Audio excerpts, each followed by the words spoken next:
United States sitting in the audience while I spoke from the stage. That was a remarkable gesture on his part. How could you do that? You are a killer! This man, I'll give you a lesson. He's the most beautiful looking man. He looks so nice, he's like an angel. But actually, he's as tough as he's a killer. I don't want to, he's a killer.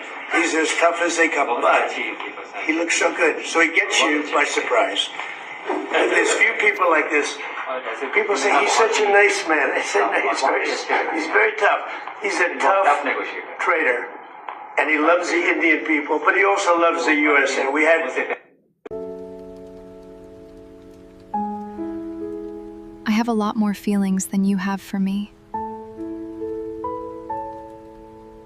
You recently visited the United States and reinvigorated your friendship with Donald Trump.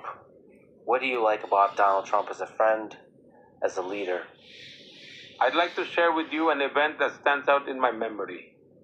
Perhaps from that, you'll get a better understanding of the point I'm trying to convey.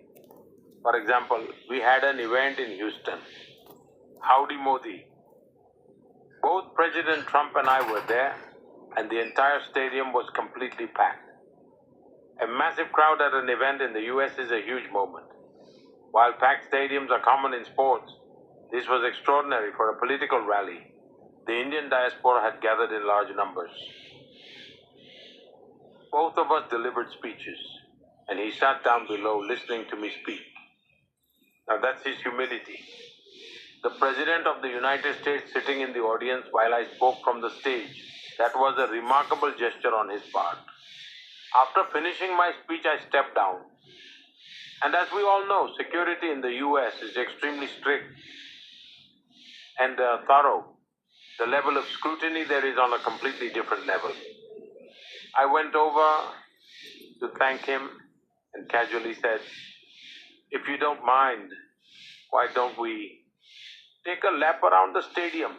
There are so many people here. Let's walk, wave, and greet them." In American life, it's almost impossible for the president to walk into a crowd of thousands. But without even a moment's hesitation, he agreed and started walking with me. His entire security detail was thrown off guard.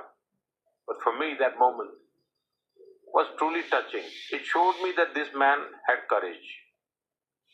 He makes his own decisions, but also he trusted me and my lead in that moment enough to have walked with me into the crowd.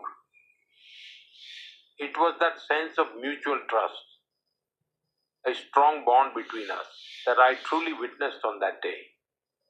And the way I saw President Trump that day, walking into a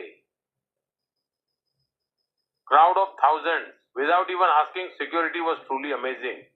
And if you watch the video now, you'll be amazed. When he was shot during the recent campaign, I saw the same resilient and determined President Trump, the one who walked hand in hand with me in that stadium. Even after being shot, he remained unwaveringly dedicated to America. His life was for his nation. His reflection showed his America First spirit, just as I believe in nation first. I stand for India first. And that's why we connect so well. These are the things that truly resonate. And I believe that across the world, politicians are covered so much by the media that people mostly perceive each other through its lens. People rarely get the chance to truly meet or personally know one another. And perhaps third-party intervention is the real cause of tensions. When I visited him in the White House for the first time, there was already a lot written about President Trump in the media. At that time, he was still new to office, and the world had a rather different perception of him. Even I had been briefed in many different ways before meeting him. But to my surprise, the very moment I stepped into the White House, He broke all formal protocols right away. And then he personally took me on a tour of the White House.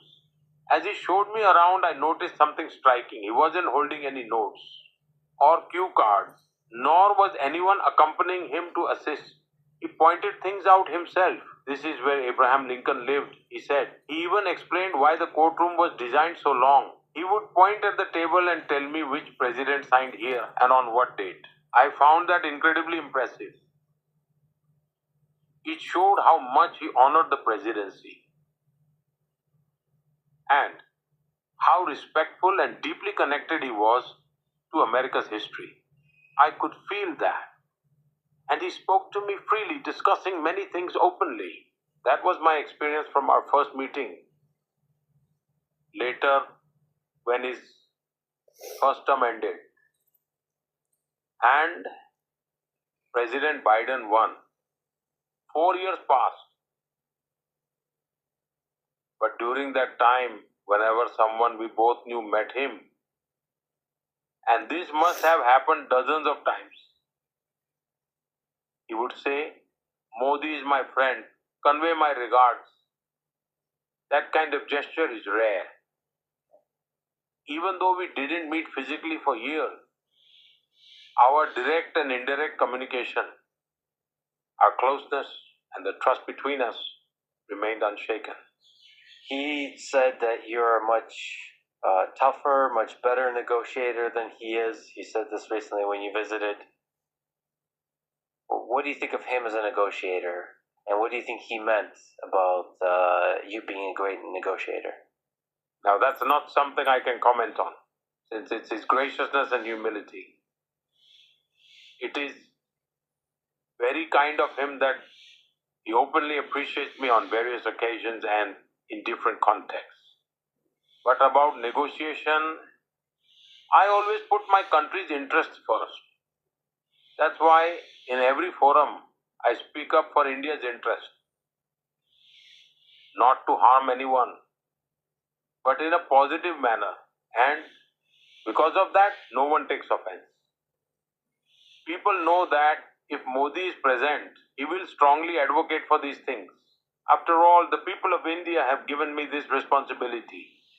For me, my nation is my high command, and I will always honor